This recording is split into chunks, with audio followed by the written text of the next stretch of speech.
Hey, it's Erin Hogan, and if you know me, know of me, you know my buzz and passion for the last 30 years is morning sports talk radio in Austin, Texas. Morning radio is all I ever wanted to do. Was addicted to the fast pace, the high energy, the forward movement, the hot takes and strong opinions. And the interviews we do in morning talk radio, pretty quick too, concise. We get to the surface of a question or two with a guest, but then we have to move on. Well, for me, it's time for something different. Guys have underestimated me my entire life. And for years, I never understood why. It used to really bother me. But then one day, I was driving my little boy to school, and I saw this quote by Walt Whitman. It was painted on the wall there. It said, "Be curious, not judgmental." I like that. Welcome to Be Curious. This is not Sports Talk Radio. It's a conversation with someone I find interesting and am curious to know more about. Hopefully, you are too. The focus of our curiosity this time around on Be Curious is J. Craig Flowers, Colonel retired. Craig is a fourth-generation native Texan who grew up an avid outdoorsman and baseball player who dreamed a heck of a lot more about playing in the big leagues than he did about serving in the U.S. military. By his own admission, Craig says he was never a military guy, never even a Boy Scout, and after finishing college, he entered the Army without really a clue. Well, once there, he proceeded to serve more than 25 years in that Army, rose to the rank of full colonel in his early 40s, flourished in the field of human intelligence as he helped to identify and then train members of our specialized forces within the field of military intelligence, essentially identifying and working with the best of our best. After his retirement from the military, Craig moved his wife and 3 daughters back to the great state and settled in Austin, where he continues to put his special set of skills to good work. He's the founder of the Sideline Leadership Company, where he works with educators, high school coaches, police departments, NCAA coaches, and CEOs and their staffs on character, culture, and leadership development. He's also a keynote speaker, leader development coach, and MC. Oh, and you can also hear him delivering his special brand of sports talk radio on the Horn FM in Austin, where he hosts his own show called The High Ground. A very big Be Curious welcome to Craig Flowers. All right, welcome in. So much ground to cover, as you just heard in that opening bio for our first guest on the Be Curious podcast. So excited how we're going to talk a while on how a kid who grew up in Texas with a love for sports and the outdoors and wanted to be an actor, flirted with stand-up comedy. How the heck, had very little military background whatsoever, became one of the youngest full colonels in the U.S. Army, and now retired from that, now has started companies and speaking to leadership companies all over the country. Going to be an exciting conversation with Craig Flowers, J. Craig Flowers. That's it. Colonel retired. What is the, I'm curious to start with, what is the J? You know, it's James. James Craig, and Dad had the James as well. And they started calling me Craig. So anybody who's been cursed with being called by their middle name knows what a pain in the ass that is, from school to whatever. But with legal documents and all this other stuff, you can't just go Craig. You got to have at least an indicator that there's a first name there that's not written. So, well, Jay is my middle name, Aaron James, and I flirted with the idea of changing my first name to James when I started doing radio. I just thought it would be easier than the girl spelling of Aaron, but E took off, and so we're good without that. But we share a your first name, my middle name, and let's get into all that. How did you go from baseball player, wanted to be a stand-up comedian and actor, to colonel in the U.S. Army? Let me start with this, though, because now, curious to know, you've been through 25 years in the U.S. Army, sports, now working with as a leader development ambassador for so many companies all over the country now. Sideline Leadership, your other company that you've started in your retirement.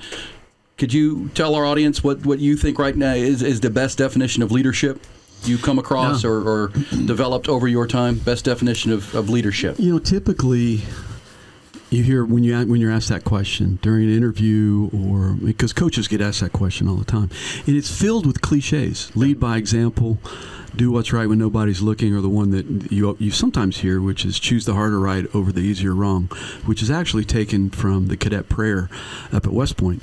But for me, and I had the privilege of living at West Point for a decade, I really got to study and listen to all of these elite leaders that would come through West Point, because whether it's Howard Schultz at Starbucks, who I spent time with, and in industry or in the military, Schwarzkopf, all the great generals that you hear of. And in its simplest of terms, leadership is nothing more, nothing less than service to a cause. And then I've added my own 3 words that I believe are true based on experience only. It's authentic, relentless, and selfless service to a cause. And we typically have 6 causes in our life. our faith, our family, our friends. The first three, it's not by design that they all happen to start with F, but it's faith, family, friends, then our community, then our teams, a radio station or the team that put this studio together, our teams. Those are the five. And then the last one is a blind spot for most, for the majority, and that's ourselves. We've got to lead, we've got to serve ourselves first before we can have any shot at authentically serving in the other causes. And the best example of that is, the most elite leaders on the planet, the top 4%, they don't hit the snooze button. They make that decision the night before. So when the alarm goes off, it's just a signal to serve the cause, starting with themselves. And you find that wherever you go. One of the great Longhorns, Lawson W. Magruder, went to University of Texas. 3-star general, retired. He was one of my mentors when I was a lieutenant. He was a full bird colonel, and I just admired the way he handled himself. Every morning I'd drive by the barracks in Hawaii. My first assignment was in Hawaii, which is great duty if you can get it. We lived on the North Shore with 3 lieutenants. We called it the North Shore Party Palace, and we were literally on the beach. You could cast your line into the ocean, open up the bail, walk up into the yard, onto the deck, into the house, and watch Miami Vice while you're reeling in this fish. And then I'd reel it in, and then my buddy he was a ranger. He'd clean it up and would barbecue it right there. This is 1988, I guess. But Magruder, the lifetime Longhorn, I drive by his office every morning at 5:05 in the morning on my way to physical training, PT. And there he would be with his light on in his PT gear, writing a handwritten note to some soldier that he had observed do something good, or an officer, it didn't matter. And then he would put that in what we called shotgun envelopes back then. There was just big manila envelopes, and you just lined through the last address, and it would go into some distribution hole, and somehow it ended up it would get delivered to the soldier. And I received some of those letters that Magruder wrote as a lieutenant, and I've kept every one of them. Wow. And I thought, wow, I'm going to do that.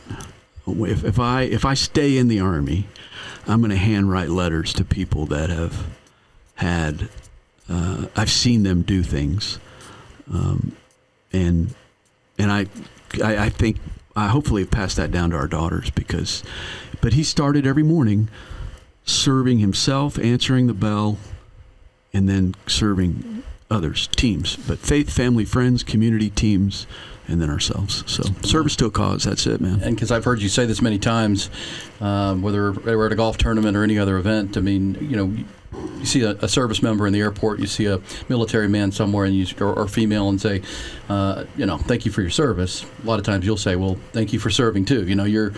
Anybody can serve. You don't have to be in the military to serve. That's right. You can serve anywhere in your community, in your neighborhood, at your church, at your work. I mean, service is service. Yeah, it is. And there's a great Green Beret named John Wayne Walding, happened to be born.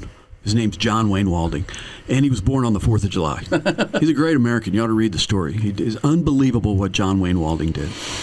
And he lives in Dallas, and he's a friend of mine.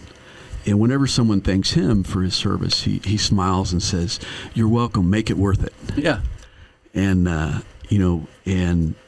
but there are a lot of ways to serve. I just left a company just the last 2 days. I was up in Lubbock, and we kind of covered this. The reason why that definition works, in my opinion, is because it empowers the introverts, the most shy, the least physically capable, because they can also, well, if that's all leadership is, I can do that. I can serve the cause. Just point me to the cause. Now, you got to have a well-defined cause. Yes. What is that cause? And so many times when I work with coaches or CEOs, we sit down to go over their mission, vision, values, and it's not exactly clear. I'm an investor in a brewery, and we're doing some work right now with the staff.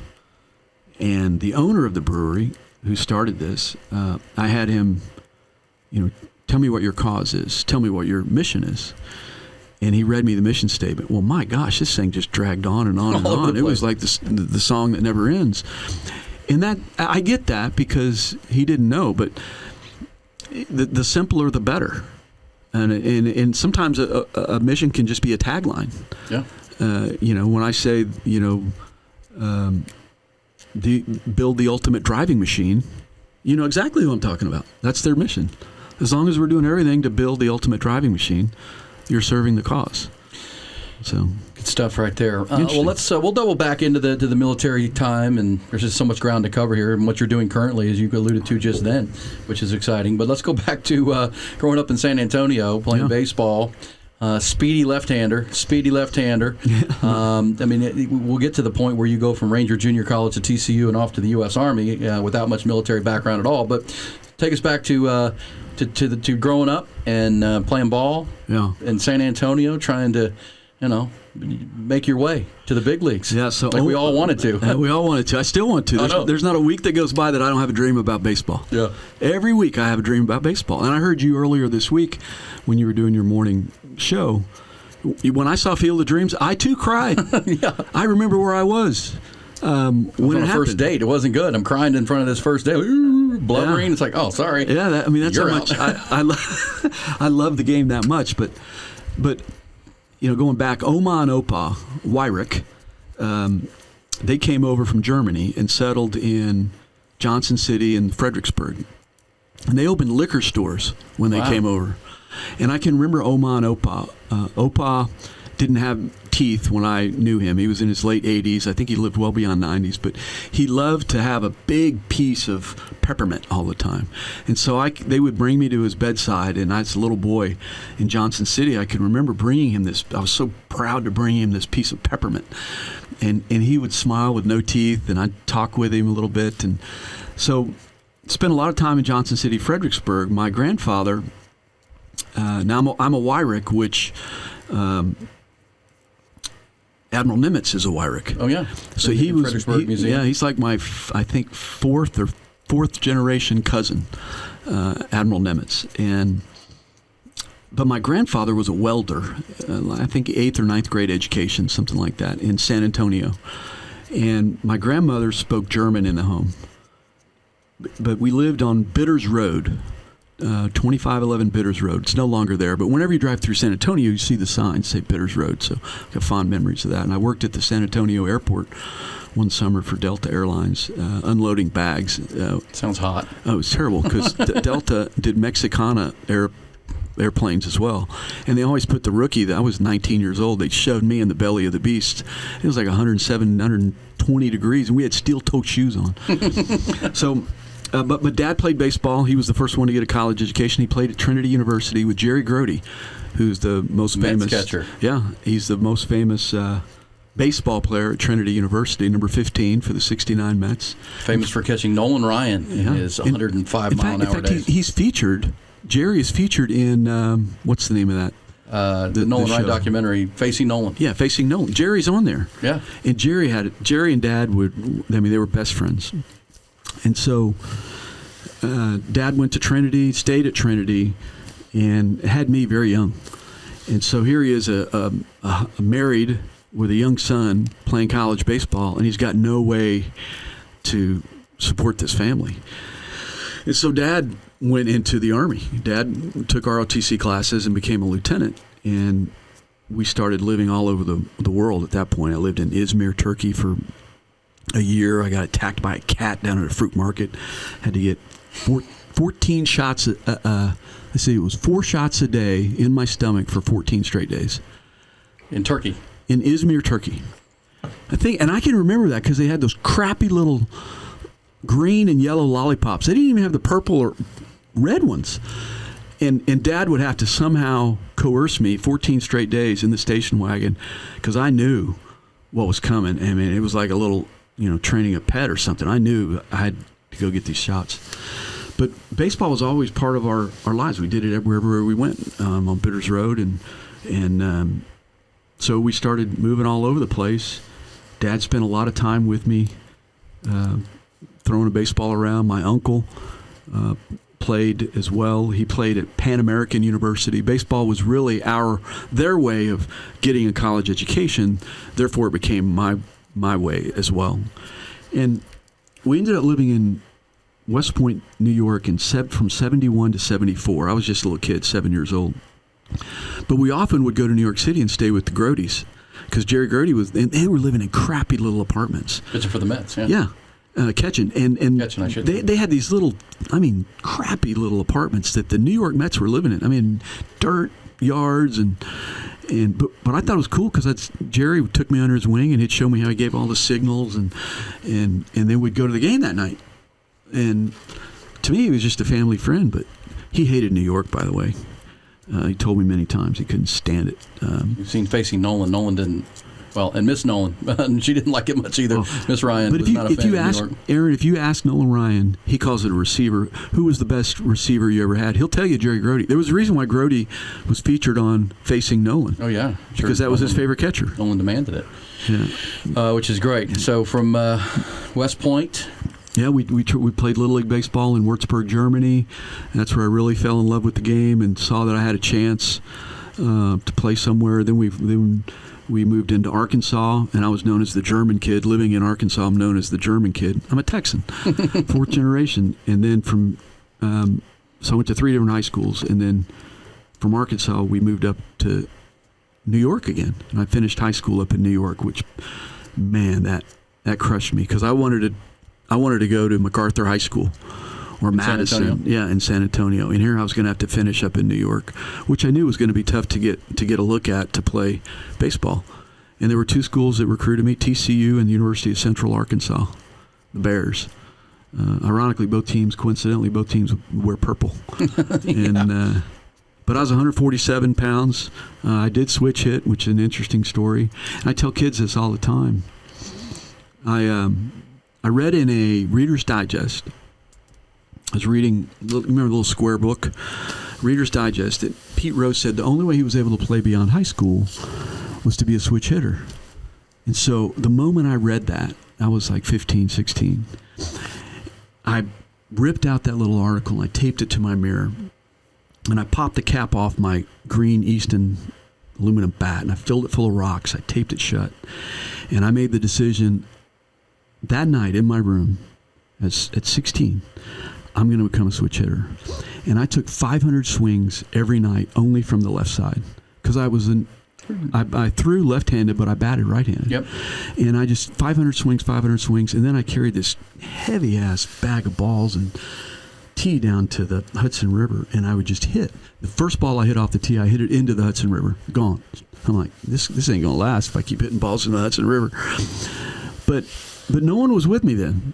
No one. I did it by myself, and I had to say no to the things that 16-year-olds don't like to say no to: pizza, movies, girls, all this sort of stuff. Because I wanted to. I had that article just seeded set a goal. Yeah, set a goal. And I, as a father of a youngster who played baseball all the way through, you always hear parents saying, "No, he really wants it. He wants it." Yeah. Well, is he actually going? I used to tell my wife about my son. Like, well, honey, is he out? He's got a batting cage in the backyard. It's there. If he really wants it, he's going to go do it. Yeah. And he would work it from time to time. But you knew the players that were busting their butt. They were busting their tail to make it. And that's in any. And you set a goal. You went to work on it, and it wasn't parent driven or coach driven. It was you driven. I say that often, that your biggest, most important leadership decisions that you're going to make, you're by yourself. No one's there applauding you coming out of the tunnel, saying, "Great job, you just made a great decision." But I would have to say, "No, I got to hit. I got to hit." They would ask me to do things. "You want to go to the pool?" "No, I got to hit. I got to hit." And so finally they would just say, "No, you can't ask him. He's got to hit." And then finally one guy said, "I'll go with you." And to this day, that one guy is still my best friend from high school. Wow. And then my first AB from the left side, my heart was just racing because I'd never faced live pitching. And so when he started winding up, man, I started winding up and at the plate. And I took the first pitch. I don't even know what it was. But the second pitch, somehow I stumbled into it late, really late. And I hit a double down the left field line from the left side. I'm standing on second. And now I look at the dugout, and everyone's going nuts. But I can remember standing on second going, where were all you knuckleheads? You guys were at the pool. You were doing all that other stuff when I was trying to make this happen. Yeah. And it was a moment I'll always remember. And I try to pass that on to other kids that, like, you're going to have to do it on your own. Well, and then not every kid has that drive, but at the same time, if you want it, that's what you have to do. And it's probably why in my field of media, sports, right? athletes will get frustrated at media people that ask dumb questions sometimes because, they see the outcome, they don't see all the work that goes into it, right? So it's easier for us and them to criticize if a shot doesn't get made or a hit doesn't get made or an out doesn't get made. They don't see the work that goes into it for those athletes at really whatever level it is, and but the athletes got to sit up there and answer those questions. Yeah, and they have no idea. Right, they have no idea. Yeah. It is a great conversation for sure. Leadership, self-leadership happens alone, and the big decisions. Yeah, no one's patting you on your back saying good job. You got to have the courage. Courage is an interesting word. As you know, I speak French. Yes. And it's not very handy in Texas, but the root word of French, the root word of courage comes from the French word heart, which is cœur. And if you have courage, you have the heart. And so whenever I heard someone say courage, I think, okay, do you really have the courage? Do you really have the heart to make this decision, knowing that it's not going to be very popular? Because people want you at the pool to eat popsicles and play dibble-dabble when you're 15, And you want to become a switch hitter, you ain't going to do it at the pool. That's right. Yeah. That is right. All right, so from that great story to Ranger Junior College. Yeah. Is that right? That was the first stop out of high school? You bet. Ranger Junior College, which is JUCO ball, man, but it may be the lowest level of JUCO ball when it's all said and done. My poor mom. First day at Ranger, which I thought was Anger College because the R had fallen off the student center, so it said Anger College. Perfect. So I step out of the car, and I'm the oldest. So this is a big deal. You know what it's like taking your oldest first to college. And we step out of the car, and I'm stretching. And my mom goes, "Don't move, Craig, don't move." I'm like, what the heck? Is my fly open or something? Don't move. What am I? And I look down, and there's a coiled rattlesnake between my legs. Between my legs in front of the student center at Anger College. And Dad got out, and he was like, okay, just back away slowly. So anyway, they killed this stupid snake. And they cut the head off right in front of my mom. I mean, some worker comes over with a cowboy hat and overalls, and he takes a hoe to it and takes the head off this snake. Sorry, kid. And he takes the head of the snake, and he throws it into the baseball practice field. Now, I don't know, but my mom is like horrified, like some kid's going to be out there stepping on a rattlesnake's head. Sliding into second and getting bit by a dead, rattlesnake. Not a good first impression on Mom. Yeah, so she wrote me the sweetest. My mom's got a great handwriting, and she wrote me I can't imagine writing this letter, but she did.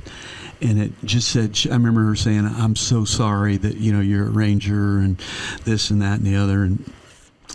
And she said, I will sell my mother's diamonds so that you don't have to stay there. And meanwhile, I'm thinking, I'm playing baseball. I didn't care. I'm good. I didn't. Yeah, it was an adventure. I loved Ranger. I loved Ranger Junior College. The relationships I made there, I still have today. Some of them played in the big leagues. It was cool. A lot of great stories. Ranger is where in Texas? In Ranger, Texas. It's in Ranger, Texas. Yeah. Okay, that's the name of the town. The mayor of Ranger was our head baseball coach. Yeah. Well, I know you and I offline have talked a lot about a screenplay about junior college. JUCO ball. I own that domain. With Netflix and Hulu, and my friend Monty Williams, we probably could put something together and write quite the story, because anybody that's ever played or been around junior college baseball, it's a different animal. It is the most unique set of characters, and all of them are a little bit different, but they're all kind of the same. We had this guy, Sandy Johnson, who was the head of the scouting bureau for the Padres and the Mets. I mean, he's been in Major League Baseball forever. Sandy Johnson. His son, Matt Johnson, never played organized baseball. Never played. And at Ranger Junior College, along the right field line is also the rodeo corral. Where it's true. It's still there. It'd be a great movie set. I just saw it. And so the rodeo team would be out there practicing, and Matt Johnson, his talent was hitting long fly balls. So he was going to get a 12 to 15 pitch at bat, but he was hardly ever going to put a ball in play. But he would get the pitch count up.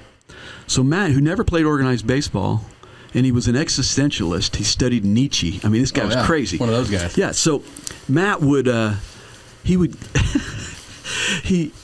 get up, and he would hit so many foul balls into the rodeo corral that the rodeo team would have to if Matt was up, it'd say, now batting, number 15, Matt Johnson. They'd bring the horses in. The Cowboys would get off the hailstorm coming. Yeah, and he would hit 5 or 6 balls into the rodeo, and then one day he centered one. He centered one fair, and he'd never run the bases before. So he's running, and he's just all over the place. And he gets around first, he gets around second, and they're waving him to third. And the mayor of Ranger, our head baseball coach, is standing there. Jack Allen, big guy. I mean, Jack was 250. Always had a cigar in his mouth during the game. And he starts yelling to Matthew to get down, to slide. Well, Matt didn't know how to slide.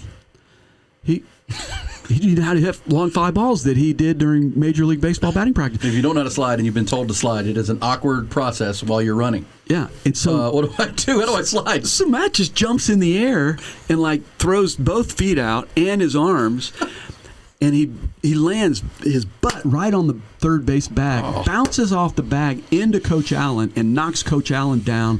Hat comes off, glasses, cigar. He still held on a cigar. The third baseman just walks over and tags him out. Yeah. That's too good. He goes, "What the hell, Matthew?" And he goes, "Well, I know at Ranger you played alongside Ellis Burks, who went on to be a Boston Red Sox, one of the best players there. Also, the Rookie, played with the Rookie, the movie that was made, The Rookie. Jim Morris. Jimmy Morris was a teammate of yours. Yeah, he was always. Jimmy was an interesting cat. He looks nothing like the actor.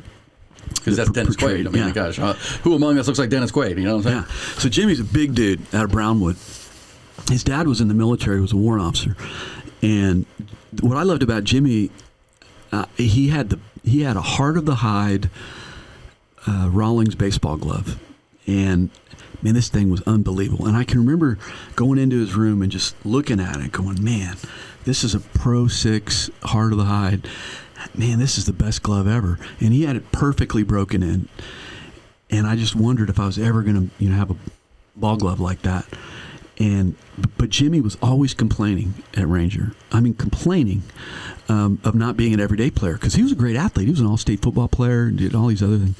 So finally, Coach Allen put him in right field. Ellie's in center. And as the sport that you and I know, the ball will find you. Yeah, and sure enough, here it comes right at Jimmy Morris, in between right and center, and Jimmy's going back, and he reaches up.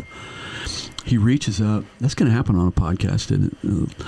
He reaches up to catch the ball, and a bumblebee stings him in his glove. And Jimmy, and the wall at Rangers aluminum. It's just metal, and so the ball, bam, bounces off the aluminum, and Jimmy throws the glove off and starts jumping around, not going after the ball, but this bee's just stung me, and he's trying to get attention. Yeah, and so Ellis comes over, picks it up, and throws it. The guy ends up with a triple. And in the half inning, Manager Mike comes over. Manager Mike comes out, and he goes, "Bee stung him, Coach." Okay. Comes in the half inning, and Jimmy says, "Am I still in?" And he goes, "Yeah, you're still in, Morris. Put the catcher's gear on, though." And so Jimmy thinks he's catching, and Jimmy's not catching. Jimmy's playing right field wearing catcher's gear. That's true fact. So the rookie, the little baby, he's playing right field wearing catcher's gear, and Jimmy Morris transferred after the fall semester. Get out of here! Of course, the Disney movie made about the rookie who pitched for the Tampa Rays. Tampa Rays, 37 years old or something like that. 37-year-old rookie. I was in Morocco when I saw that he got called up. Yeah, well, we'll get to the Morocco part. So, J. Craig Flowers is our first guest here on Be Curious, and we're digging deep from Ranger College over to TCU. 1 year at Ranger. 1 year at Ranger, then to TCU, where you played in the conference. The Southwest Conference, baby. 7 Texas schools and Arkansas. And that was a dream for a Texas kid to play in the conference. The conference. Yeah, and I to be absolutely transparent, Coach Gustafson was my dad's coach during summer ball. Yeah, for folks who don't know, UT legendary coach, Coach Gus, started in high school, was an unbelievable high school coach on his way to the University of Texas. Yeah, and he called him Jimmy Boy. That's how he called, and Jerry Grody played for him as well. And Gus would umpire, too, during the summer, American Legion ball and such. So I'm dutifully visiting all of the Texas Southwest Conference schools, 7 of them. And I make Coach Gus says, I'd like to meet him. I'd like to meet me at the Austin Country Club. Now, I can't remember. I think it was not the current Austin. It had to be the Riverside campus. Yeah. Off Riverside, where the current Austin because this was Community College is, and there's still the golf course there. So this was 1981, the summer of 81. They moved out to the Davenport in 84. Okay. So in summer of 81, and there are no cell phones, of course, so it's hard to coordinate this thing. He'll meet you at the golf course. He wants to see you, wants to meet you at the golf course. I weighed about 147 pounds. And I go to meet Coach Gus, and he's in his golf cart. He's got a big chew in. He doesn't get out of his golf cart, and but he's there. And I'm nervous. I'm like, Coach Gus, Coach Gus. I introduce myself, and he says, so you're Jimmy Boy's son. I said, that's right, Coach. He looks me up and down real slow, about 3 or 4 times, doesn't say a word, and he goes, well, tell your daddy I said hello. And he drives off. And I went, okay, not going to be a Longhorn. Not a Longhorn, so you became a Horned Frog. I did. Coach Maxwell recruited me. He passed away a couple years ago, and I talked to his bride, his wife and daughter, and Willie Maxwell recruited me. And then when I got there, Coach Maxwell got fired, and I ended up playing for Coach Stockton, Bragg Stockton, who also is no longer with us, but his son is still coaching somewhere in Texas. He's assistant baseball Bragg coach. Stockton went down to Houston after he left TCU. He left TCU and went to Houston. UH. There were a couple players on many of our players didn't care much playing for Dr. Stockton. He had a PhD in kinesiology, and they didn't really like how he broke down everything. So they transferred to Houston. And then you showed up a year later, Coach Stockton ends up being their coach. In fact, one of them was John Fertitta. Oh, Tillman Fertitta's nephew. Oh, wow. Owner of the Houston Rockets now. And multi-billionaire. Yeah, but just made a run at the Washington Commanders. So I played for Bragg Stockton in the early 80s, and we played against Swindell. Greg remembers the game. Some of the best Texas teams ever. Yeah, Billy was playing second. And Billy Bates. It was fascinating. I loved it. I loved it very much. Well, so here you are, into baseball. Before we move into how you ended up at West Point, back at West Point, I should say. Yeah. As a graduate, you told me at one point you wish you'd learned you threw the knuckleball in high school. I did. I threw a left-handed chunker with a knuckleball. That's a very rare thing. Yeah. And you said your regret was not throwing the knuckleball at TC or in college. Yeah, because think about it. First of all, I threw a really good knuckleball. Now everyone who fiddles around with it in the backyard, everyone does. But I really threw it, and threw it well with a little bit of velocity, in 58 to 68, somewhere in there for strikes. And I threw it almost 90% of the time in high school. I pitched a little at Ranger, but not enough to even talk about. But I'd be out there at TCU after practice throwing it. There are no college knuckleballers. None. Think about that. Everyone is going after 98, 96, all this velo. And there are some guys that can throw a knuckleball in college. I guarantee you there are. And I was one of them. And I remember thinking... It's only a major league pitch and a minor league pitch. Well, it really is, and right? I don't know why, because I made a living out of it in high school, but I don't know why there should have been. I should have gone up to Coach Stockton and said, Coach, throw me for 3 innings, and let's just see what happens. What a change of pace. Huge change of pace. 6 outs? Give me 6 outs. Yeah, give me 6 outs. Give me the closer. No, that would have been tremendous. And yeah, you're right about that. There aren't knuckleballers in college baseball. Not that I can think of. I can't think of a single left-handed knuckleballer. Who's the great? And I loved them all. I mean, I loved watching knucklebballers. I was infatuated. Phil by Necro. It. Yeah, and it's all about fingernails and seams and stuff. But the one for the Red Sox, Tim Wakefield. Yeah, so Tim was. He was a knuckleballer by chance. He was drafted as an outfielder, and he started fiddling around. And it takes a coach to have some seeing skills to say, "Hey, come over here and let's throw that on the bump in the pen for a little bit and see what it looks like." And Tim Wakefield, Wake arguably one of the best. Yeah. Jeff Fry played with him. Talked about him being a great teammate. In fact, Fry says, this is an interesting story. Fry says that he played catch with Wakefield, and Jeff Fry played with the Rangers and hit for the cycle with the Blue Jays. He started playing catch with Tim Wakefield when they were both with the Sox. And Wake goes, stop. He goes, I'm not playing catch with you anymore. And Fredo goes, why not? And he goes, because yours is better than mine, and I don't want him to know it is. Speaking of knuckleballers, the Astros broadcast on radio, Steve Sparks is the color man, and Steve Sparks went to Sam Houston State and played baseball and developed a knuckleball when his fastball topped out at 87 or 88 miles an hour, and he'd be, 10, 15 years in the major leagues? Charlie Huff. Necro brothers. But I've never heard of a left-handed knuckleballer. You would have been the first. I would have. I wished I would have done that and insisted on it because I could really throw it. Well, we're going to get to the move to the West Point because there's a lot of almost did or could have's because you also dabbled in some stand-up comedy. I did. You wanted to be an actor. You wanted to still do. You still you tell me all the time you didn't have the courage to get into radio, television, film, which is what you wanted to do. Not the courage, but you went a different route. But those are all things. These are all things you're thinking about. I could be an actor. I could do stand-up comedy. I could be a knuckleballer. That's right. All those things while you're at Fort Worth. No, you're exactly right. And courage, I think, is the right word because I had a father. I was the oldest, young father, made mistakes, very disciplined, learning on me, and so I didn't have the courage to stand up and say, no, I'm going to major in radio, TV, film at TCU. I'm going to take acting lessons. I later did that while on active duty. I'm going to do stand-up comedy. This is what I'm drawn towards. This is what I'm going to do. Innovative, creative, and different. All lefties are different, and I am. I married one too, and I didn't have the courage to do that. So I encourage all 18 to 22-year-olds to go do what you want to do. Have the courage to do it because you only have a finite amount of time, really, to do some of the things, and it's basically in your 20s. And run hard and do it.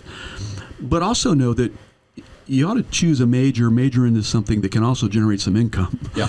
Because you can end up with a degree in silliness that doesn't result in anything. Piece of paper. But radio, TV, I remember getting all my courses. I was so fired up, and the great John Denton at TCU. John and I still were doing radio for them. John and I did color in college. Yeah. So he would do play-by-play. I would do the color. I'll tell you a funny story about that. Man, I got in trouble for it. He was the punter too at TCU. He played for Jim Wacker. Yeah. So John Denton is radio, TV, film guy, and I was injured or something. So I'm doing the color for one of the TCU baseball games. Denton's doing play-by-play. Remember, you only dressed 22 players back then. So you had 10 pitchers. You had 12 everyday players, and I'm watching the umpire, and he's starting to squeeze us a little bit, and he missed one terrible call, and I say into the mic, and I didn't know what this meant, but I said in the mic, John, when you look at that last pitch, I tell you, the umpire really choked his chicken. I said that. I had no idea, and John Denton goes dead silent. He still tells that story, and I just roll with it. I don't even think about it. Well, until the next day, and Coach Stockton calls me to the office. Yeah, he does. You really say chokes his chicken on the radio broadcast? He goes, Craig, get in here, Flowers. And Coach is always rubbing his hands. He comes in, he's a real tall, lanky guy, bald head. And he goes, why am I getting a call from the umpires, whatever association or whatever it is? Did you say that he choked his chicken on a call? And I was like, oh, yes, sir. I said, he missed the call completely. I said, I can tell you the pitch and everything. I had no idea. I did not know what that meant. He just meant he choked the call. Yeah, I said choke the chicken. Okay, well, that was the end of your radio career. And John Denton is still like the Craig Way of TCU. He's still going, you know what I'm saying? Yeah. Which is great. But so from TCU... You didn't major in radio, television, film. It was ROTC, right? Yeah. Well, I have a degree in economics and went to grad school at Kansas University, but I got a degree in economics. I mean, I can remember just going, I hate this course. I don't understand it, and why am I not in radio, TV, film? And I would find my way over to the theater folks, and I'd find a way to be on stage to do some stand-up at a local bar establishment in college. That's your personality. And my teammates would say, get up there, Flowey, get up there. And I'd get up there and do 10 minutes and 5 minutes of stand-up, and it was a blast. And they were great teammates, and they were great supporters. And I ended up doing stand-up on active duty, too, although I had to go through the staff judge advocate to get approval. But they let me do it. But I couldn't be Colonel Flowers. I had to be Craig Flowers on stage, not representing the Army. But I made sure that I crossed my T's, and they gave me approval to do it. So you just said it, then to Kansas. And I went to KU for graduate school, learned a foreign language at the age of 30 in Monterey, California. We were there for 10 months, and 7 hours a day, every day, French. So your first semester of French, they covered that in day one. And 3 hours of homework every night. Man, it was the hardest thing I ever had to do mentally. So learn French at that age? At the age of 30. And then from there, we had, got to go do some cool things. Well, there you go. So now you're into serving at for the U.S. Army, right? And do cool things. I mean, kind of a cross section of things you did along the way. Not conventional. Not conventional. But I do know you were sent all over the world. Yeah. As a diplomat and an attaché, which you had to explain to me what that is. Yeah. But you were in it. You were in it, working with some of the most impressive, members of our U.S. Army. Yeah. They tapped me on my shoulder and said, "Hey, you're not like the others."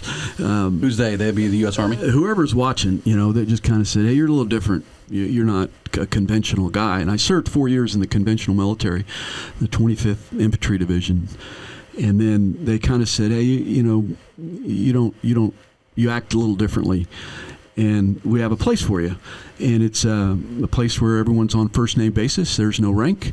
You grow your hair a little longer. You're not necessarily all suited up every day, and you provide great support to the most elite teams on the planet." So for about a decade, I got to play a direct support role to the special operations community. I was not a special operator. I was not a Green Beret. I was not a Navy SEAL, certainly not. But we did get to the teams that I was on. We played a great role in providing those elite teams some things that they may have needed to be successful wherever they went. Yeah, and I know we've talked about this offline, and you can't go far into it, but there's a big section of your U.S. Army career that is classified.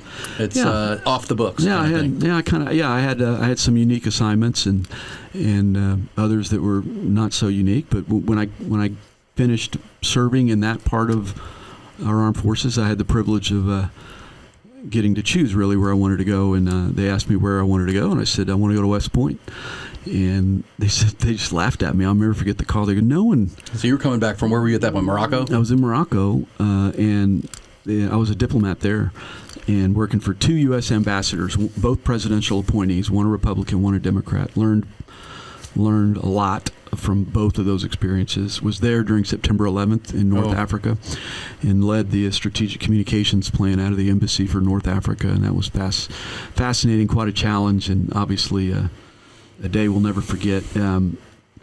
But when I left there, they said, "Where do you want to go?" And I said, "Give me to West Point." And they said, "No one ever goes to West Point from what you're doing." And I said, "Well, that's where I want to go." And they said, "All right, what are you going to do there?" Initially, I went there and I taught French. So here, but my goal was to be. Didn't you want some stability for your girls at that point? Or? Well, not yet. We'd been overseas for 4 years. We were in France for a year. I was the exchange officer in France. That was nuts. I was kind of isolated with the Frenchies, and they were great to us, though. And then Morocco 3 years, and then and at West Point. And my idea was, because I'm still having a baseball dream once a week, was if I can get on campus, maybe I'll have an opportunity to be an assistant baseball coach. Which you did. And that's exactly what happened. That is so great. Before we move on to that, because you also ran the facility that had concerts and booked that, and you had an unbelievable. So cool. It was an unbelievable job. A lot of roles at West Point, but while you were supporting our special operators and special forces, not one of them, is that part of where? I mean, you grew up with a sports background, being on teams. Yeah. Is that a area of your life where you learned about special operators and special teams and the elite teams and what separates a good team from a great team, which is a lot of what you're doing now? Is that kind of where that really came into focus for you? I think so, Aaron, and I'm glad you asked that, because what separates them is not their talent. They're very talented. By the way, they're all athletes. You look at Jocko. Forces. I mean, Jocko, you see a lot of Jocko, and I've never met Jocko. We've been in and around some of the same people at times, but I've never met him. But they're athletes, and that's, a big part of their lives. But what separates them is not their talent or their athleticism. It's their behavior. It's how they view things. It's their situational awareness, their self-awareness, and then an action that they take. And sometimes not taking an action is an action. They're able to see some things, anticipate the second, third order effects of their decisions, and consider so many different variables that the average folks don't. Your typical, normal, if you will, average American, they don't see. They're not aware. And how they know one another, how they care for one another and challenge one another is unique. And there's nobody better in the world. So if you're listening to this, just know for a fact there's nobody better in the world than our elite special operations guys. No one close. And when you've come back from retirement, you've kind of taken that into the sports realm here, trying to help coaches and find elite athletes. But I have to think it's similar to covering a great team, that they're not maybe the most talented team. They are just the most together team that plays for one another. Yeah. And when you say that awareness, they all kind of have eyes in the side of their head, and they know where the other guy is going to be, and they're not doing it for them. They're doing it for the team and the greater good. And those are the best teams. The cause, and those are the best teams in any sport, right? Absolutely, it's the cause drives them so much. They care more about the cause than their own well-being, and their brothers and sisters. They care about them so much that the biggest fear that they have is letting the team down, letting a team member down. And so their behavior is extraordinary, but I think what's worth mentioning is the process, a real process, not just something that Nick Saban says in Tuscaloosa, but a real process that they use when they are recruiting or selecting or hiring, if you will. Joining their team, yeah. Yeah. And yes, they have some measurements that they take and some testing and physical fitness stuff, and you got to get through certain gates to be considered. But I was with one of the dudes, one of the boys we call him, and in this particular case, one of the boys, and he said, he sits on selection boards, and he said we put them through all of this evaluation that we're watching and evaluating, and yeah, there are some minimum standards you have to meet. But in the end, when we're sitting in a room like this and we're considering the file, we ask 3 questions, and they're very specific questions. Can they do it? Are they qualified? Okay, most of the time the answer to that is yes. Otherwise, they wouldn't be this far along in the process. Huh? Yeah. So can they do it? Will they do it? Do they have the discipline? Do they have the courage? Do they have the stamina? The discipline, the behaviors to do it all the time. And then the last question is perhaps the most important. Will others do it with them? Can they do it? Will they do it? Will others do it with them? And they can be the most elite guys. I mean, we're tonight, this will air well after, but tonight is the NFL draft. Yeah. And you're going to see GMs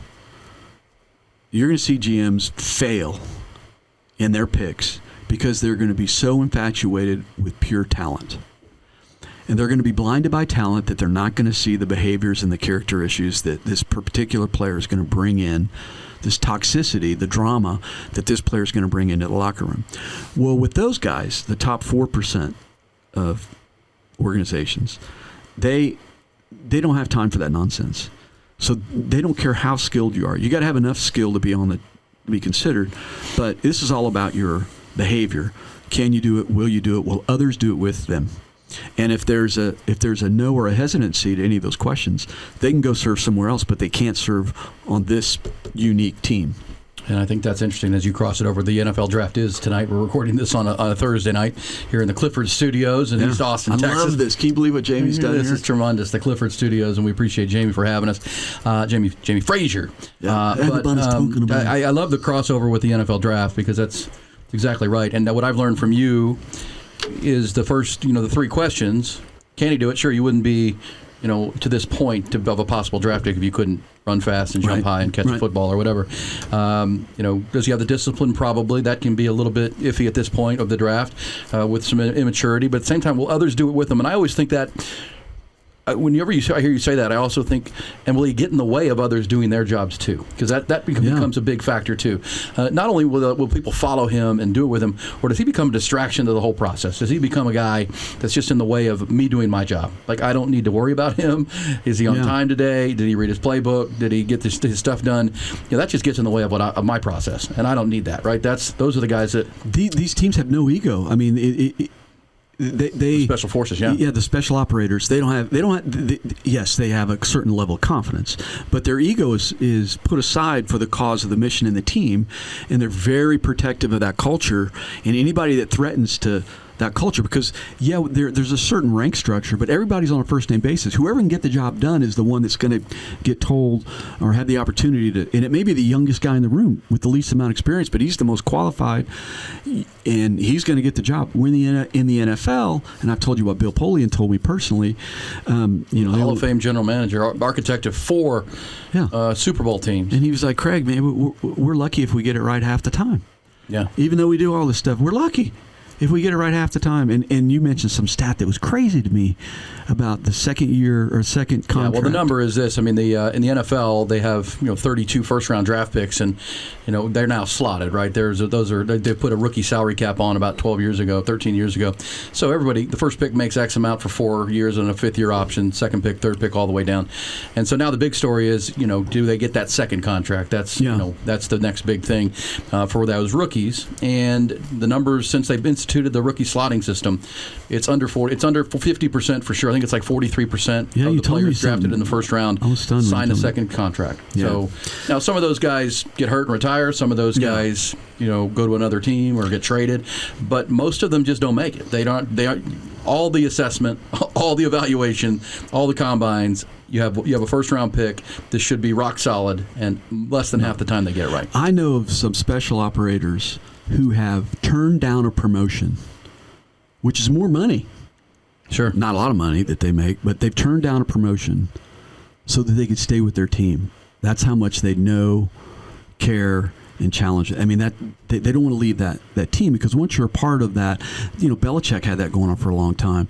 Once you're a part of that, you don't want to leave it. And when you find it, it's rare. It's really rare. But once you experience it, you're sad when you leave, and you hope you find it again. And I think that's what we talk about in sports a lot, of protecting that culture. And so if you do have a team with a great culture, and they're going to bring in someone from the outside, a free agent or a trade, that core group is going to be very protective of it. They're going to make sure this guy falls in line around how we do things around here. And that's why a lot of times you'll hear us and people say, this guy's had trouble. Randy Moss, right? When Randy Moss was bouncing around from Minnesota to the Raiders, all of a sudden he ends up with Bill Belichick and Tom Brady. He goes on to have his best seasons because they made sure, hey, we know you had some trouble there. We know you're very talented, but this is the way we do it here. Here's how we do it. And he fell right in line with it. Yeah. And it's actually, Randy Moss would tell you that's what he was looking for. He wasn't getting that structure in other places. He really wasn't. And they allowed him to kind of do his own thing, and they didn't have that leadership at other places he had been. Early in his career in Minnesota, he did, with the great teams he was on with Chris Carter and some other guys there. But Randall Cunningham. But when he got to New England, he just took off. All right, Craig, so before we leave Morocco, is Morocco where you were when you spent some time on the set of Black Hawk Down? Or is that later? No, and this is where I thought, okay, this is, so we're at the embassy. The great movie, Black Hawk Down, and you're in the military, but you wanted to be an actor, and now here you are, there's a movie being filmed, and how'd you end up with that? Yeah, and some guys that I knew that were on that operation, Lee Van Arsdale, for example, they've got a room named after him at the Thayer Hotel at West Point. So I knew the guys that were on the real mission, not all of them, but many, probably a handful, mostly the aviators. And the casting director is Billy Dowd. And Billy Dowd has been the casting director for Gladiator and a bunch of movies. It's a Ridley Scott movie. Yeah, it's a big-time production. Ridley Scott is the. And so we're at the American Club in Rabat, Morocco, and Billy Dowd is there.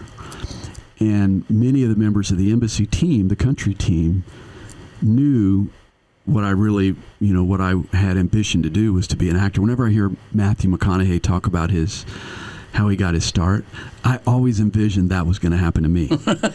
Because I would be in a bar somewhere, somebody would see something, somebody would hear something, whatever it was, that somehow this was going to happen. So I love his story. I think it's fascinating. It always makes me smile. So here I am at the American Club in Morocco, and I get called over to this table. And one of the other diplomats says, Billy, introduces me and says he's been hosting the cabaret here in Morocco for the last 2 years as a member of the embassy team, which is this talent show fundraiser for something, kids or something. And so I spent some time with Billy, and Billy hands me the script, and he says 6 lines. I think it was 6. And I still have the script, and I rehearsed these lines. It was odd. Miss Beth thought we still joke about it. I rehearsed these lines, I don't know how many thousands of times, so many different ways. And as luck would have it, when I'm supposed to go in to play the role of this, I get called to Tunisia. So now to do your job. So yeah, to do my job. So I got to go to Tunis, and I'm trying to be low key about this because I do have a job. And yes, I'm on the set of Black Hawk Down, not every day, but often enough just to make sure because we had to negotiate with the King of Morocco a status of forces agreement, because Black Hawk Down, most don't know this, but Black Hawk Down was the first film ever made with active duty soldiers and equipment offshore. Okay. That was the first time. But in order for that to happen, we had to have what's called a SOFA, a status of forces agreement, in case something happens to a soldier, whatever, an accident or whatever over there, that they fall into U.S. law, not Moroccan law. And we didn't have a status of forces agreement with Morocco, even though they were the first nation in the world to recognize the United States as an independent nation. Back when we were in the 1700s, back when we were just trying to figure it out, Morocco was the first country. A lot of people don't know that. So a lot of negotiations. So I was intimately familiar with all the players involved and was on the set and had to, Steve Ford, President Ford's son, is in the movie. I could name all the actors, but I won't. Jason Isaacs. Yeah. He's a guy played the bad guy in The Patriot, and people know him from Harry Potter. He and I became friends. He's a different cat. Played golf with him.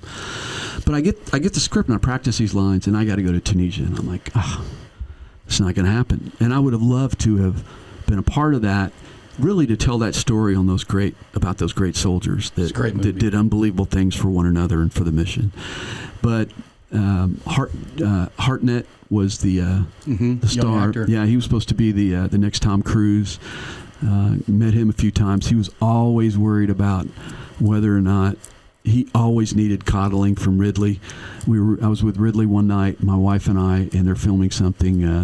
The famous scene when Hartnett is up against the wall and he throws strobes. He goes out and throws strobes on the roof, night strobes. Yep. And then the bad guys run away from him, and they realize that they're not grenades, and they don't realize they're strobes that can be seen at night by these helicopters that are wearing night vision goggles. Right. And then they come over and just take care of business. Pull them down, yeah. But after that scene was filmed, it took like 2 or 3 takes. Hartnett comes into the tent, and Ridley's smoking a cigar, and Josh goes, "How was that, Ridley?" And I can remember just looking back, and I was annoyed. Can you imagine? I'm annoyed that Josh Hartnett comes in and goes, "How was that, Ridley?" And I'm like, "Hey, we're trying to get some work here done. Do you mind?" Star of the film. He's the star of the film. And it was so interesting because Ridley knew that he was a high maintenance at the time. He was a very young actor, needed a lot of support. But I had those lines, and I didn't get to deliver them. But what's funny is just about a year ago, I run into Billy Dowd again because they're filming a movie called Killers of the Flower Moon. In Oklahoma. In Bartlesville. Yeah, that's Robert De Scorsese, Niro, right? Scorsese, Robert De Niro, and Leo DiCaprio. And we get a letter in our mailbox that says we would like to rent your house for like stupid money a month for one of the stars, Leo or Robert De Niro. And we're like, what the heck? So we meet with these guys who are making this movie. Scorsese's living like 2 miles from our house for a year. And we meet with them, and they're acting very uppity, about this thing. And I said, so who's the casting director of this movie? And they're like, oh, well, he'll be in such. And I said, well, I was on a film with Billy Dowd. And she stops and she goes, Billy will be here tomorrow. So name dropper. So now I'm with Billy Dowd again here, and we filmed that movie, and I think, 2000 or 99 in Morocco. So Billy and I have reconnected, and he's living up in Boston now, and I am still hopeful that I'm going to get a shot. Before we move back to the States, I need you to. We can't let you leave the Be Curious podcast without saying the lines. We need the lines. We need the lines, don't we, Jacob? We got to have the lines. Yeah, So the 6 lines that would have made it into Black Hawk Down, the box office classic and great American patriot story. You were going to be in it, but you had to go to Tunisia. That's right. What do we have? All right, so the scene is the Emergency Operations Center, and General, I can't remember his name now, is in there, and he's sitting at the desk, and they've got all these monitors up, and he asked a question about resupply operations. And my character, who was a lieutenant colonel, was General turns around and says, "What about a resupply operation?" And my character was going to say, "They'll be all right. They found cover by now." And the resupply, if we send another Black Hawk in far enough and deep enough for a resupply operation, sir, we may lose another bird. Well, either way, they're going to be resupplied. I love They'll it. be all right. They all found cover by now. I might go ahead and go back and watch that film here shortly because I it's remember funny. it's a great movie. It's interesting. That is awesome. But there it is. There's kind of full circle for J. Craig Flowers that wanted to be an actor, ends up in the U.S. Army, and now getting to do some acting. And you might still get to do some because it's not over. The new Scorsese film will be coming out shortly, I think, filmed in Bartlesville, Oklahoma, which you are calling home these days, right? Yeah, we're up there right now. Take care of some family business. Mother-in-law, who's 91, and it's my wife's hometown. And I like it up there. You got the country club and everything. Yeah. Well, let's go back to West Point when you come back from Morocco. We don't have to say chronologically, but now you chose to go back to West Point after the 10 years and the years that are under wraps, right, as we will say, classified. But you chose West Point, and a lot of people didn't know why, and you said you wanted to go back to West Point because maybe you get to coach the baseball team.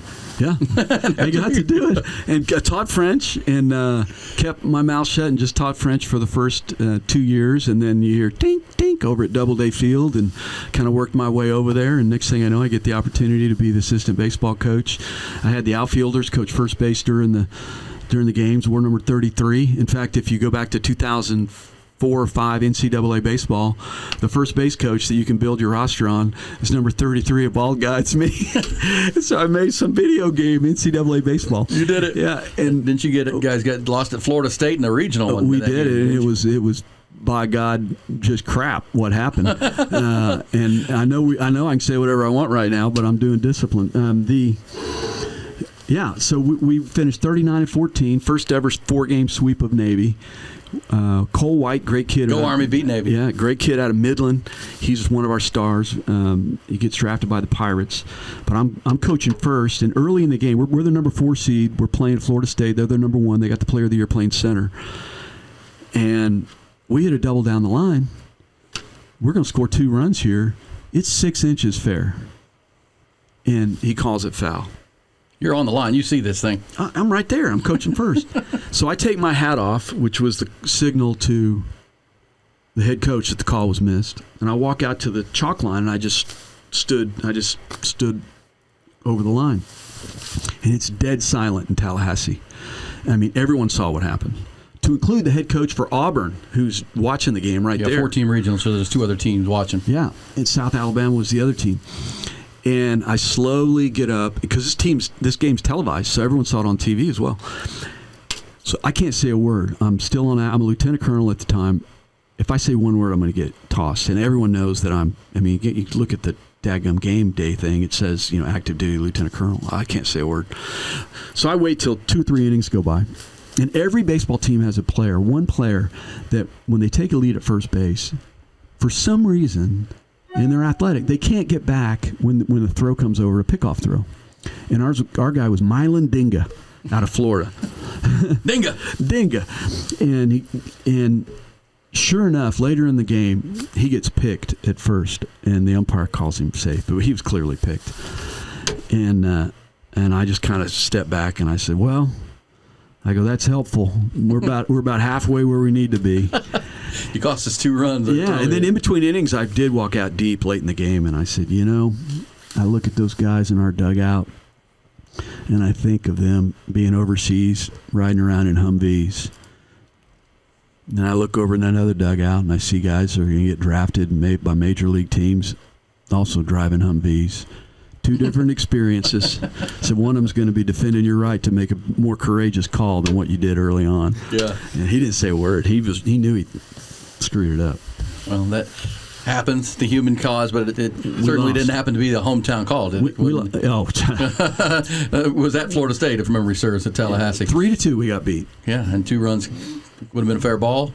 In the ball game potentially. But that's sports. The thrill of victory, the agony of defeat, and bad calls. That's how that goes. Yeah. So also, after you were coaching baseball, you became the director of the cadet activities there, which is a big. Obviously, you can describe what that is, but this has got to be a blast. $25 million budget to bring activities for the cadets and concerts and shows, and what a thrill that had to be. Yeah, to the cadets, it was. I can remember some of the ones that I knew really well. It said, "Hey, when someone was saying."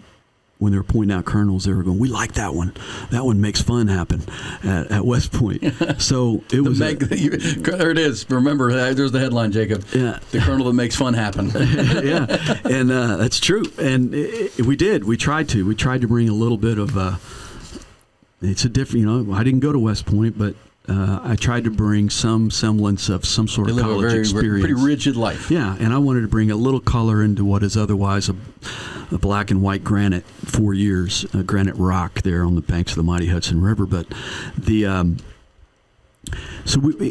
started in the foreign language department because at the time, this is post 9/11, what our country needed was more foreign language speakers and more officers that were culturally aware. So the challenge came down to the French office where I was teaching and said, "Can you set up semesters abroad?" And I said, "Absolutely, I can set up semesters abroad." "Which countries?" He goes, No, I just mean in France." And I said, "Sir, yes. Which other countries?" Because I had relationships all over the world in all these embassies. So we set up semesters abroad in probably 30 different countries. And which was good. It was a mission that the Pentagon wanted, and we were able to, because of relationships, set this up. Well, West Point has 13 academic departments. It's an engineering school, so number one is engineering, and then the cadets do get to choose a major. Yeah. But oftentimes, the foreign language was their last choice. And resources are driven by the number of students at any university. Number of cadets are driven by the number of students that are majoring in your particular field. Well, we had like 2% majoring in foreign languages, but then we set up semesters abroad. And the next year we had 16% of the core cadets. We went from 13th to number Trips. 1. Well, that got the attention of the generals. And that's when I got the call to say, I remember General Lennox was like, can you do what you did in foreign language department? Can you do that down at cadet activities? And I said, and then he always joked because I always did an impression of him, and he goes, you do me better than I do me. He was a great superintendent, but I said, yes, sir, I can if you'll let me innovate and create, and that's exactly what we did. We got the theater rolling, America's Theater. There's a lot to like at Ike. We booked incredible shows that cadets wanted to see. The first profitable show we had was Randy Travis. I booked him the Friday night before the TCU Army football game. TCU was traveling up to play at Michie Stadium. And we sold it as a package deal to TCU, Randy Travis, and the football game. First profitable show out of the gate. Then we partnered with Oakley Sunglasses. Oakley was the name of one of his dogs. He had 2 dogs, Oakley and Shadow, and he named the company after Oakley. Great story of how he did that. We sold a ton of sunglasses. The only place you could buy the Black Knight Pantone sunglasses. So we started making money in our business centers. 10 restaurant operations, 2 retail stores, second largest theater on the East Coast, Radio City Music Hall. How many cadets are at West Point? About 4,000, you say, but really it can start out 4,200. And then, workers and personnel. It's a big campus. 16,000 acres. Yeah. 16,000. The place is huge. Yeah. And a lot of civilians. I mean, the majority of the staff and faculty are civilians. Sure. But what was cool, Erin, was suddenly I found myself, I got to coach, and now I get to deal with concerts. Yeah, and I get to go promote them on the radio in Poughkeepsie. Oh yeah. So I'm on the radio on WPDH in Poughkeepsie once a month, talking about America's theater, A Lot to Like at Ike, Mamie's Theater Buffet, all this sort of stuff, and it became kind of a regular thing. And while I was there in uniform, they would ask for a couple anecdotes or something. So it became a radio bit. It became a little bit, yeah, a bit. And with the Colonel who makes fun happen. Yeah, and so we had some great. We had Dave Matthews, Jerry Seinfeld, Toby Keith, Trace Atkins, Jim Gaffigan. There's only been one artist. You'll appreciate this. Eisenhower Hall opened in 1974. Again, the only one bigger is Radio City Music Hall on the East Coast. Bob Hope opened it in 1974. Wow. Since it opened, there's only been one artist who, after the show, took his check and handed it back and said, "It's been an honor and a privilege to play here." And if I gave you 10 hours, you wouldn't guess. Neil Young. The Canadian. Neil Young. That's awesome. I'm a big... Even Lieutenant Dan Band took a check. It was for his band. Dan didn't take one. But it was fascinating to get to be backstage with Dave and renovate the theater and create some excitement on campus. Dave Matthews, I'm sure that was a big one on the East Coast. He's from the University of Virginia area. Good one. But so that's a blast. And how long did you do that? And then how much longer was that before you retired out? And 7 years. 7 years? 7 years I got to do that job, and it was so much fun. And the cadets to this day, now they're in their 30s, they reach out and say, I'll never forget what we were able to do. Created a bunch of leadership laboratories, is like what we like to call them. A hunting club, bass fishing club, paintball club. We had all the competitive sports too. Army women's rugby, men and women's rugby, women's lacrosse at the time. That has since become a NCAA sport at West Point. But we had to generate money. This was not an appropriated funded entity. Appropriate, I mean Congress approves these. This was the non-appropriate. I mean, this was a real business. I'm the only military guy. It's all civilians. We have $156,000 a month payroll. So we had to sell seats and sell sandwiches. We sold 247,000 sandwiches in 1 year at one of our restaurants. And it was a real business. It kept me up a lot. And it was so much fun, and I couldn't wait to get in there in the morning, and I had a hard time going to sleep because I knew we were mattering, and I knew that these young men and women were going to be sent overseas in combat soon, likely when they graduated, and I wanted to create something for them while we were there. That's awesome. Serving the mission, back to the beginning, right? Serve the mission, whether you're working with our special operators and those highly trained and skilled people, and then helping the cadets. And at West Point, working with civilians. The mission is to educate, train, and inspire the Corps cadets so that each cadet becomes a leader of character committed to the ideals of duty, honor, country. But those three words, educate, train, and inspire. And so we would always point to that, to our team in cadet activities, and say, educate, train, and inspire. We're going to be all for the Corps. So everything that we do in all of our businesses, as long as you're being all for the Corps, you're serving the cause. I'll worry about the cash position, but you go be all for the Corps and serve this cause. And that's what they did, and we attracted a lot of talent and had some, hopefully mattered in the lives of a lot of cadets. Well, then you're back to Texas, right? After you retired out? Yeah, we could have stayed. I think one of the best decisions I ever made in my life was turning down the opportunity to continue on because I had told our girls their whole lives, remember, you're Texans, and Texans always come home. And it wasn't a popular decision because the girls and Miss Beth, we'd been there quite a while, but I knew it was the right decision. They were all in high school or approaching high school? They were correct? approaching middle school in 9th grade. And I wanted our daughters to experience Friday Night Lights in one school, not like me, 3 different high schools. I wanted some stability, particularly with daughters, and I wanted that in the great state. And so that was a sad day when I came home and said, we're shutting it down. We're not going to take this next assignment. We're going to stay here for 1 more year and shut it down. And we came back home in Austin, and it wasn't a popular decision with our girls at the time, but it sure is now. Yeah, now they appreciate you for having the wisdom to do it. And that's why you are J. Craig Flowers, Colonel Retired, because you could have stayed in the military. We could have. To work, yeah, you retired. We could have. And came home. But I love that that's when I got to know you, and we became friends. Yeah, that was what a coincidence. A few years in from being back. But I just, listening to this is what the Be Curious conversations are all about, is digging a little bit deeper. But, you can see that how everything you've done melds itself together, because now I know what you're doing with your Sideline Leadership Company and, working with companies and their employees to try to become more of an elite team and those things. That all comes together from sports and the military. I do know from a personal conversation we've had when you came back that you were troubled coming from a place like West Point to civilian life, and kind of just how the lack of leadership that you were seeing within the high schools and the coaches, and your daughters were going to school now, and you're watching this, and you're used to one way of doing things, and it's not being done that way in a lot of cases. It was odd, particularly the first 6 months, the first 180 days, to sit in business meetings and watch how organizations continue to not organize properly and execute, and the lack of discipline. And I could not understand why. And then I realized, because I was in a bubble. I was in a place where this is what you do. Our behaviors were so unique. Now I realize that. So when I would go into a coaching, pick Notre Dame, when Brian Kelly was at Notre Dame.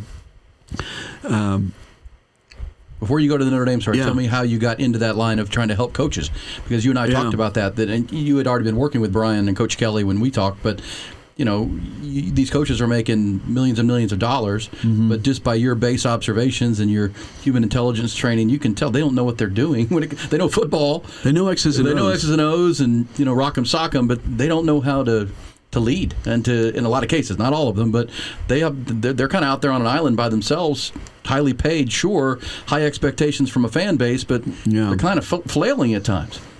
Yeah, I'm reminded of one coach.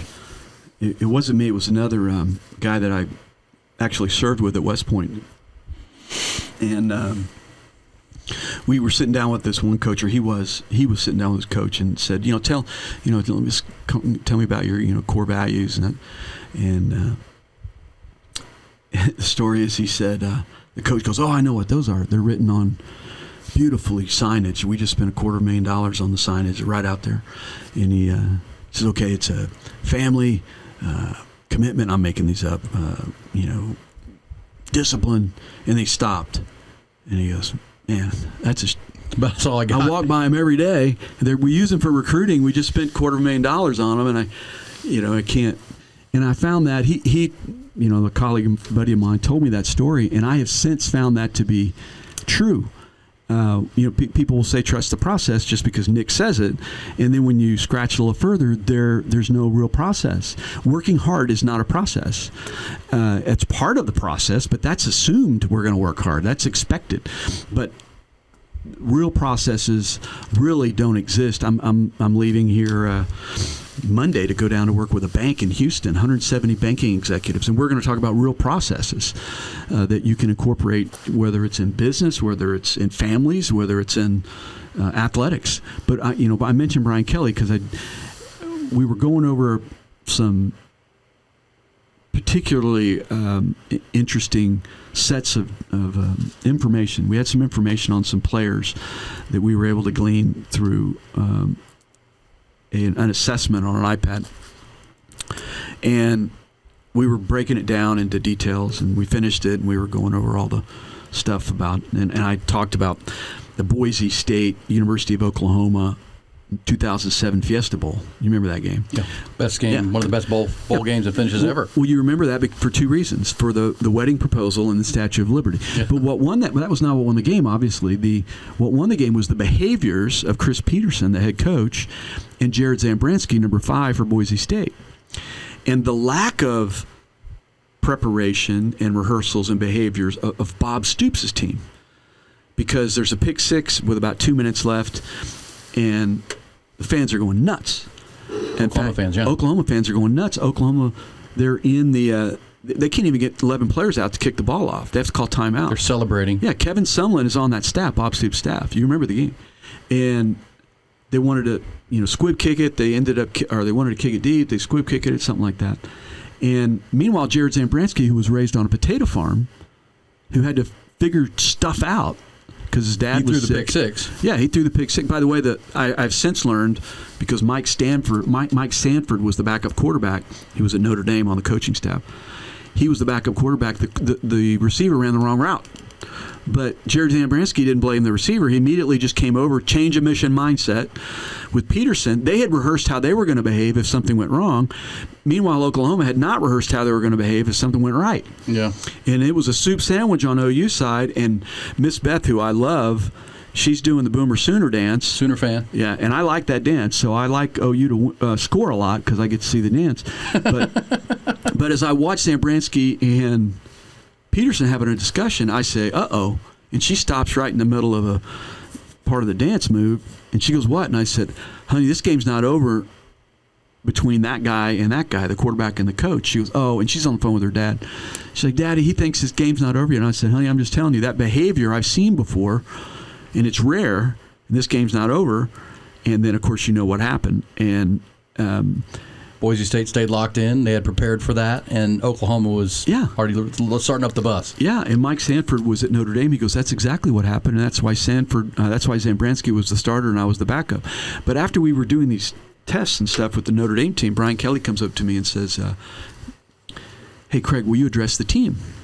This is how sideline leadership was born. And I said, sure, Coach. When? And he goes, 20 minutes.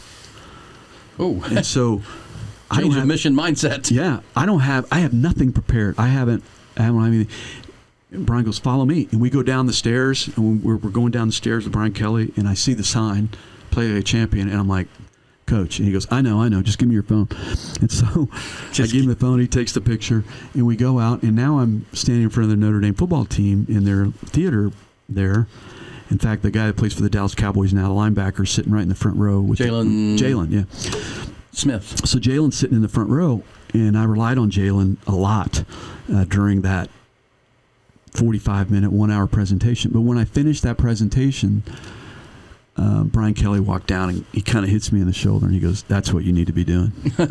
That's your calling now. Yeah. Well, and you do it. Sideline leadership is up and flourishing, and it's at the level of college, high school, any team, any elite team. You also did some work at Horizon Performance, I remember. Yeah, great company. And that's as you're selecting and picking and training special operators in our U.S. Army. Tell us about Horizon Performance and what that's all about. Yeah, on a public level. So Horizon Performance, run by PhD J.A.T. Thompson. Great American. He's assembled a pretty good team there that specializes in working with athletics teams, military organizations, and corporate on training the behaviors necessary to win in whatever field that is. And so I got to serve on that Horizon Performance team for a while, a couple of years, I think, and I really enjoyed it. Now, Jat had served, he'd never served in the military, but he had worked with the SEAL teams and done some learned about their assessment selection, buds. And so he's got a couple retired SEALs there that work with him, another retired lieutenant colonel that served with me up at West Point. And they have a role in selecting astronauts for the Mars mission, which is fascinating. I think there's like 20-something thousand applicants, and I think they got to choose like 12. So, those are some pretty powerful resumes, and not a lot of Ranger Junior College graduates coming out of going to Mars. But that time at Horizon Performance was great. I'm glad I got to do it, and who knows, I may get to do some more stuff with them on the side. But Sideline Leadership is growing. The radio show we've had now, you gave me the opportunity to be on the radio 6 years ago, something like that.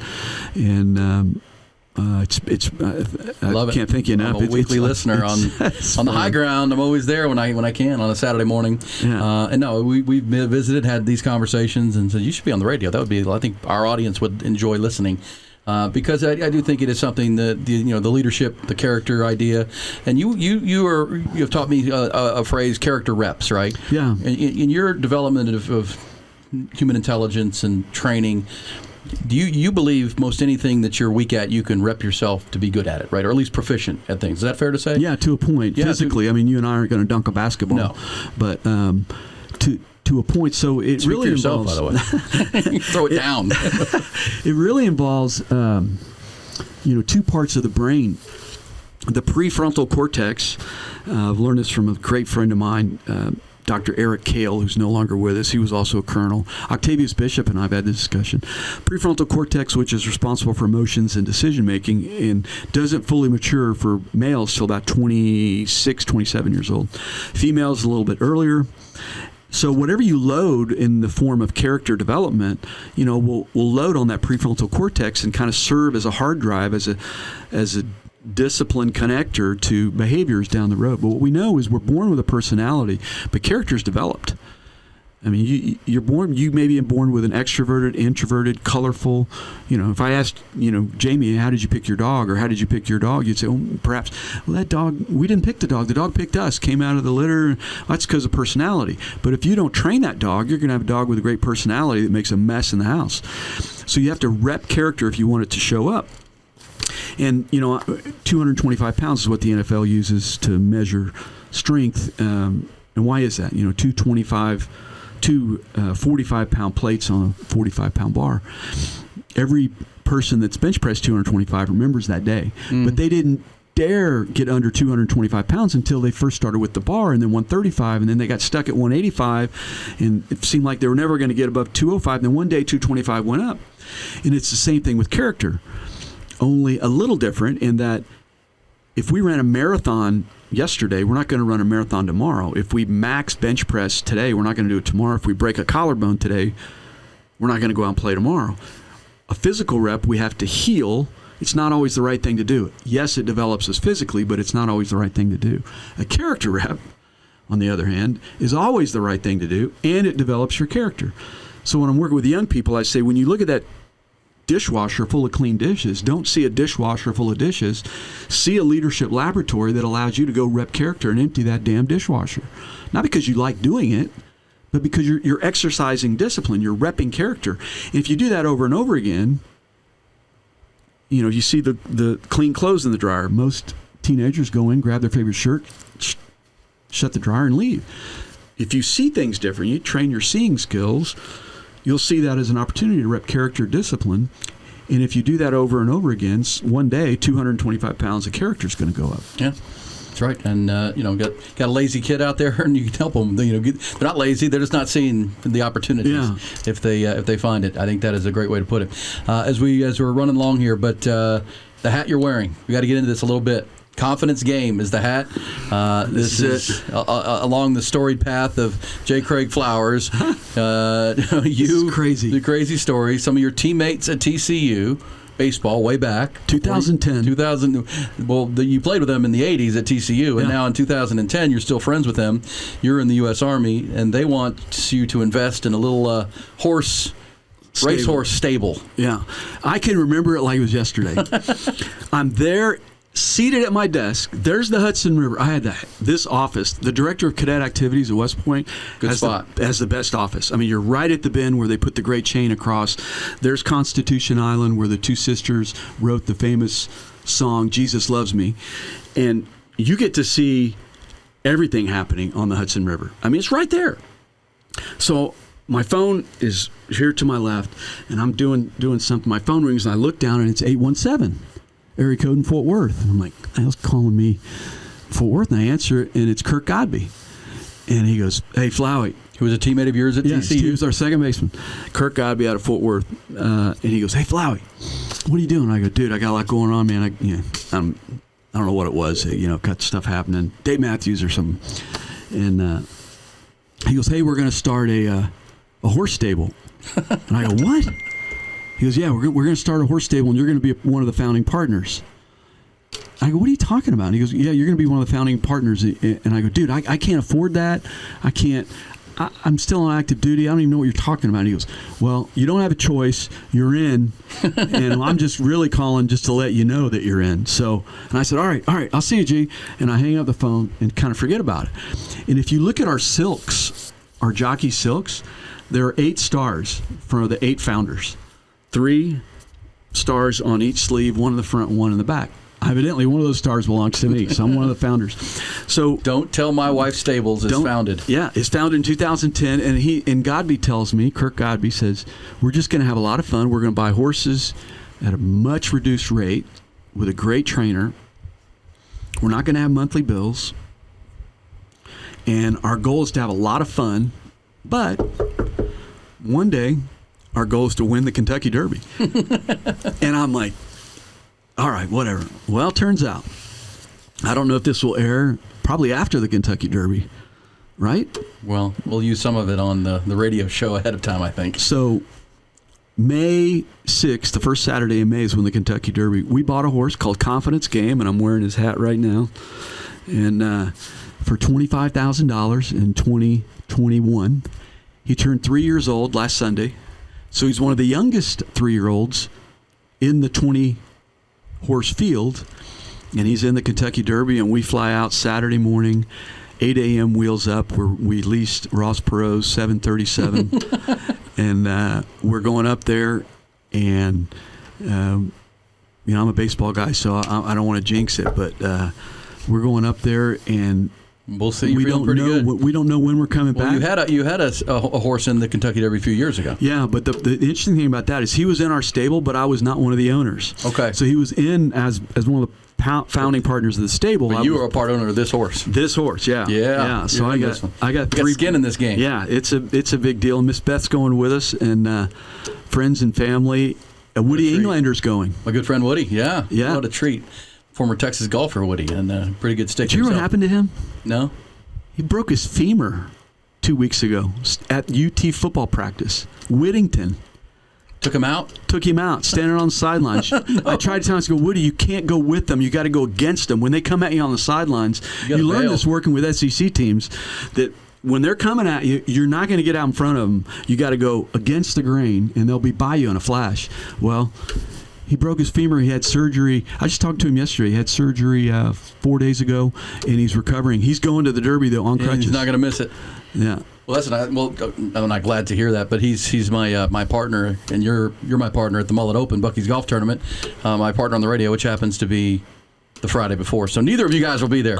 Me and Quan Cosby. You and Quan, though. Yeah, we'll try to go deep. He's fun to play with. He is. Well, Confidence Game is the horse to root for if you're going to make some people's wagers, trifectas. He is the people's horse, and Craig Flowers, Colonel Retired, is a great friend of ours. And the first visit, the first conversation on our new venture, Be Curious, because it's better to be curious than judgmental, my friend.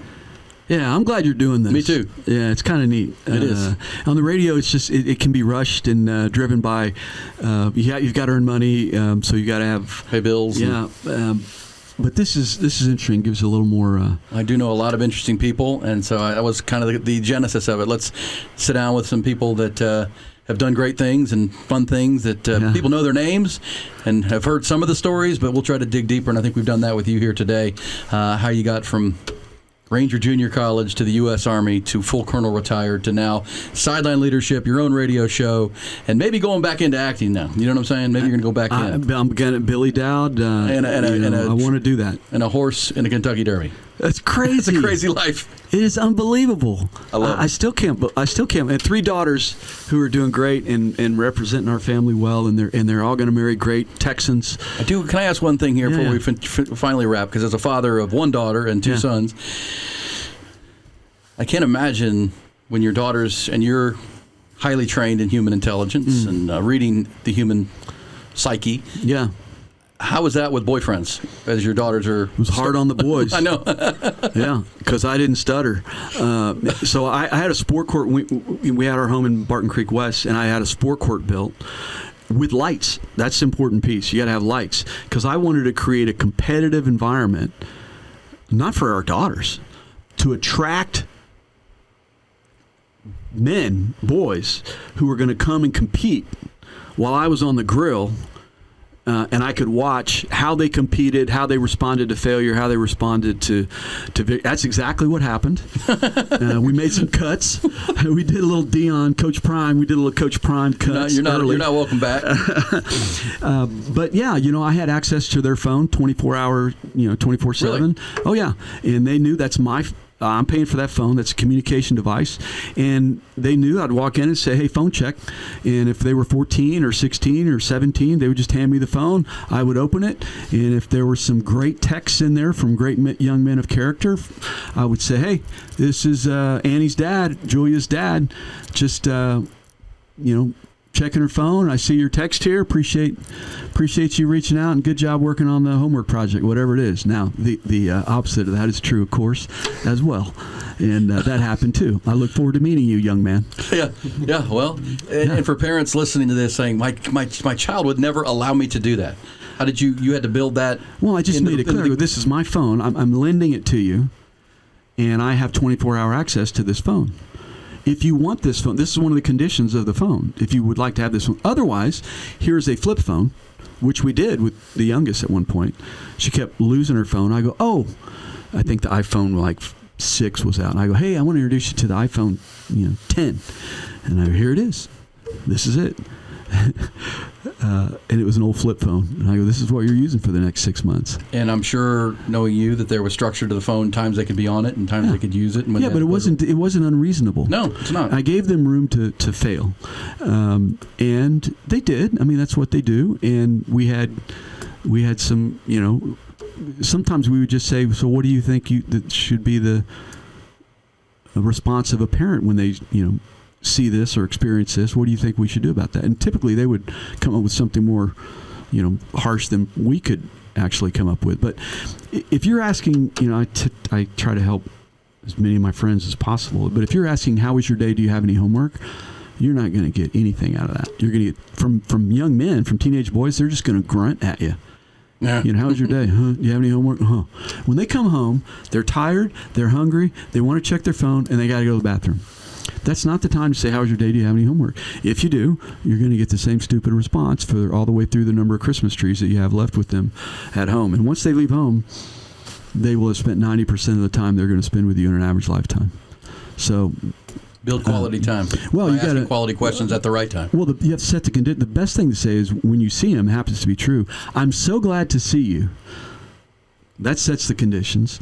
Take a few minutes to get something to eat, go to the bathroom, check your phone, get a little rest, and then we'll have a conversation. Completely changes that experience. Same thing on a phone call for a college student. You can't have, how are you doing at school? Because we're paying tuition, right? I mean, you're paying tuition in North Texas. Yeah. How are you doing at school? How are your grades? That's not, that's kind of, we want to know that. But you've got to elicit that information in a very knowing, caring, then challenging. Know, care, then challenge. Most folks challenge out of the gate because I'm in a position of authority. I tell you what to do. I'm going to act like I care about you by asking you how your day is at the water break room, and I'm going to pretend to know you at the Christmas party. Yeah, no, that's true. Just the opposite in the elite world. That's why I question what's happening in Colorado right now. With Deion Sanders. How well do you know Prime? How well did you know that 6'8", 320-pound player? How well did you know him? Beyond all the drama that you're going to give me, one-on-one, tell me how well you know him.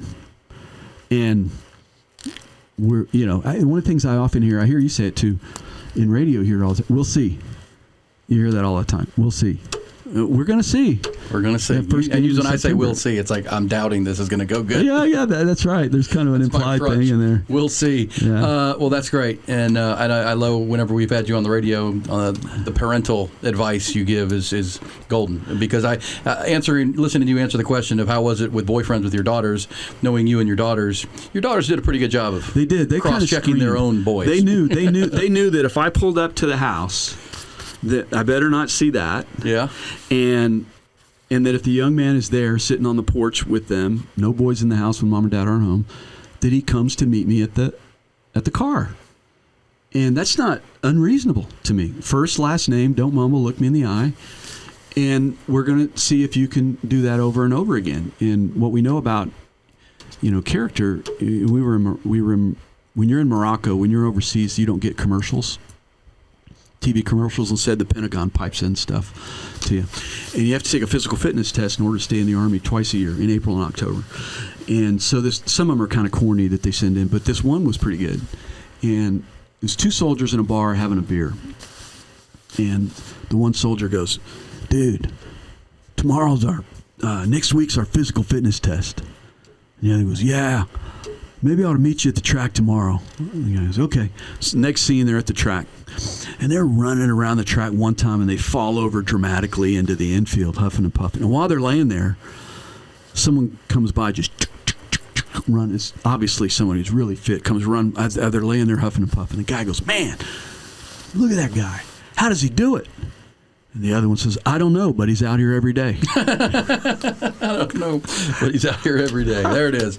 That'll wrap it up. You got to get on the road to your latest venture. Thanks for doing this. Thanks for being our leadoff man. Did you ever lead off in baseball? I was mostly a leadoff hitter. Speed and lead off, left-handed, get down the line. Exactly. I love that. Well, you're our leadoff man on Be Curious.